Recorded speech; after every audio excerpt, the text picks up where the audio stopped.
Hello, welcome to Gen Z Finance. I'm an older Gen Z on the cusp of being a young millennial, documenting my financial journey here on YouTube and over on my Instagram at Zennial Finance. It is the last day of November when I'm filming this, so it's time to close out and wrap up November's budget and kind of look forward and prep with what is going on in December. So to do that, I follow these 7 steps and I use ynab, which stands for Union of Budget. It is the budgeting software system that you see on screen here. If you are interested, in the description box down below, there is a link to start a 34-day free trial. If you use that link for your trial and then you end up paying for the annual subscription, at the end of your trial, you will get an extra month for free. So you pretty much get 14 months of ynab for the price of 12, which I think is pretty good.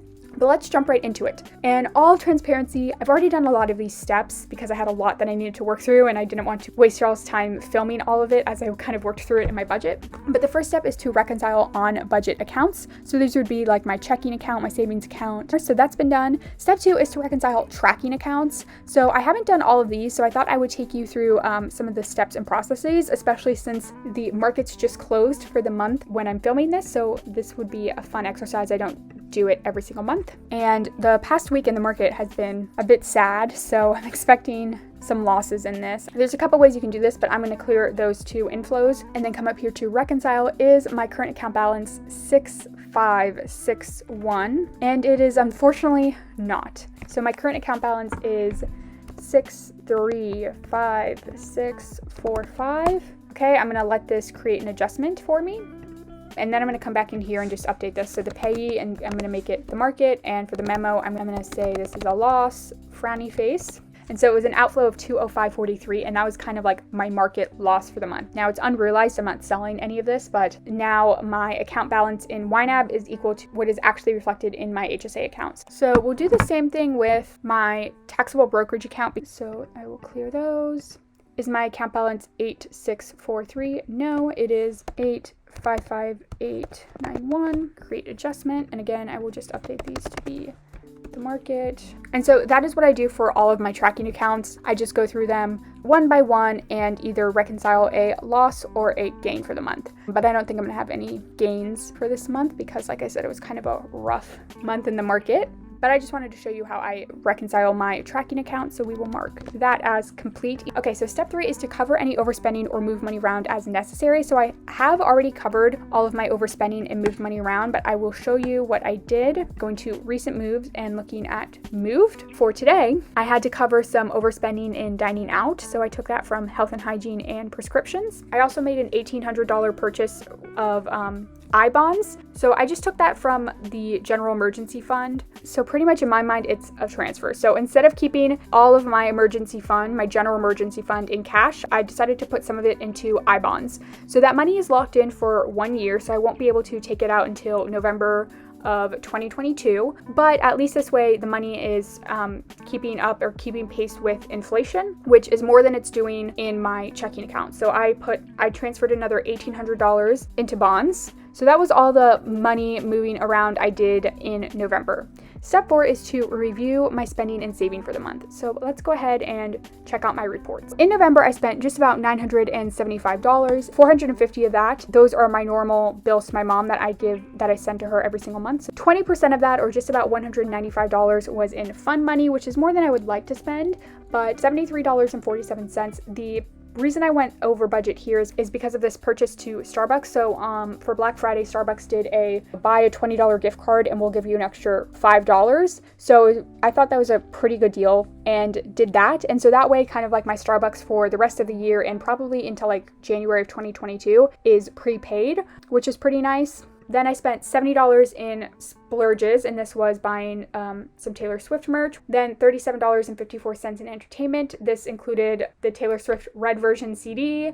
I also forgot to cancel Kindle Unlimited and Paramount Plus or Paramount Premium, so I had to pay those subscription services for the month. And then $13.54 in clothing. That was my MeUndies subscription. They had a really cute pair that was like Game of Thrones themed, so that was $15.05. And then I got $1.51 back because Chase was promoting MeUndies, so I think I got like 5 or 10% back from that order, which made it only be like $13.54, which I thought was pretty good. Next, 13% of my spending was for a kind of like one-off Wish Farm item. I bought a back hyperextension / like ab machine bench. I talked about this in one of my previous previous budget with me's. I wasn't really planning to do it, so $126.50 for that. $123.86 in sinking funds, $97. This was for a anti-racism course that I took. I will leave the information in the description box down below, but I took it with Monique Melton at Mo Motivate on Instagram. Like I said, I will leave the link below, but I really liked it. I took like the exploring white feelings discussion that she had. It was like only a 2-hour presentation, but I had like 6 pages of notes. So I thought that was pretty good. That came out of my continuing education fund. And then about $25 for an Amazon Fire Stick out of my electronics category. I had to get a new one because the one that I have is the first generation Fire Stick, and I lost the remote and I just could never get a remote or even like a universal remote or whatever to connect with the Fire Stick. So I haven't been able to use it. And at the end, I just finally got sick and tired of it and just like ordered a new one. It was half off on Black Friday. And then $65.36 in giving, and so $51.82 for gifts, and that was Christmas present for my mom that she wanted.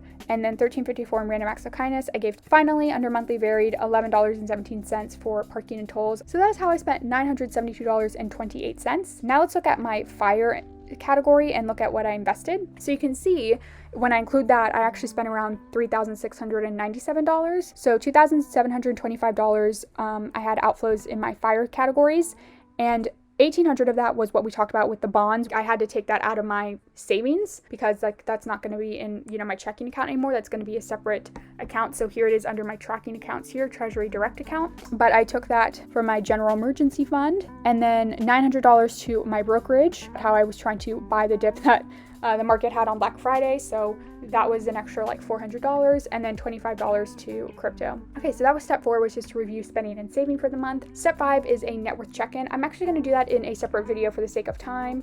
So please make sure you are subscribed to my channel so that you see that updated net worth when that comes out. Step 6 is to record any money wins for the month. Again, for the sake of time, I'm going to complete that off camera, which leads us to step 7, which is to review next month's budget and make any changes as necessary. So into December we go. There are 2 main things that I need to take into account in December. The first one is it's a 3 paycheck month, which is really exciting. I'm still not sure what I'm going to do with that extra paycheck. I think I'm going to use some of it to help fund the 2022 IRA. I don't know exactly how much. I think I might just do like $500 or so, which will help me fund it a little bit earlier. Okay, and then the second thing, I talked about this over on my Instagram at Zanio Finance, so please make sure to follow me over there, like I said. And I had a really great discussion with a lot of people who offered their, you know, experiences and their tips and tricks, but I am probably looking to start therapy this month. I was planning to wait until 2022 to find a therapist and start the process, but it just doesn't make sense to keep waiting, so I just want to start the process now. I've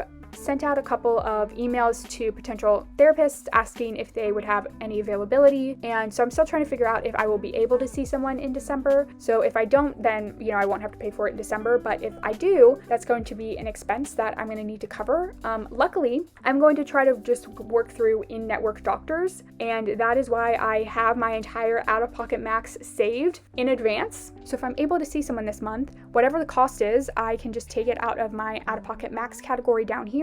I don't actually have to like worry about how I'm going to budget for it or cash flow it this month because I have this sinking fund, I have this savings. So I'm really, really grateful that I have that, because since I do have a high deductible health plan, while the appointments will count towards reaching my deductible, like I'm still so far away from reaching my deductible that I'm going to have to pay for the entire appointments out of pocket for now, and depending on the doctor, that could be anywhere from $100 to like $200, $300 an appointment.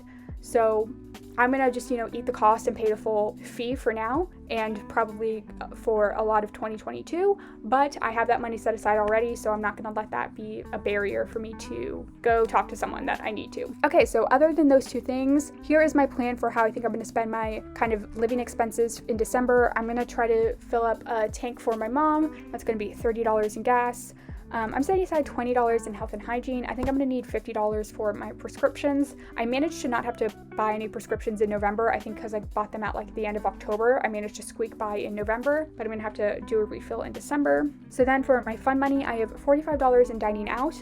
This is a little bit less than I've been doing for like October and November because, like I said, I kind of prepaid for Starbucks. So any spending I do at Starbucks, I won't have to pay for out of my budget this month. And then $30 for entertainment. And then obviously with December, there's giving. I'm going to make like a kind of big lump sum donation. I'm going to try to get this up to $200. I'm sure I can find, you know, an extra $30 $30-ish in my budget to get my donations up to $200. And then with Christmas, we have Christmas gifts. So I have about $700 that I can spend on gifts, and I'm not going to spend anywhere near the full amount. I think the max that I will spend on Christmas gifts for the rest of the year is maybe $300 to $350. I already have a lot of gifts already purchased and a lot of people already covered, which I didn't even like realize I had until I was looking at my like gift budget, and I realized that most of these people are already covered. So I think I'm gonna see some major savings in my gifts category, which is cool. And then everything else is gonna be, as is. I'm gonna put some money into, my savings and into more of my investing this month. But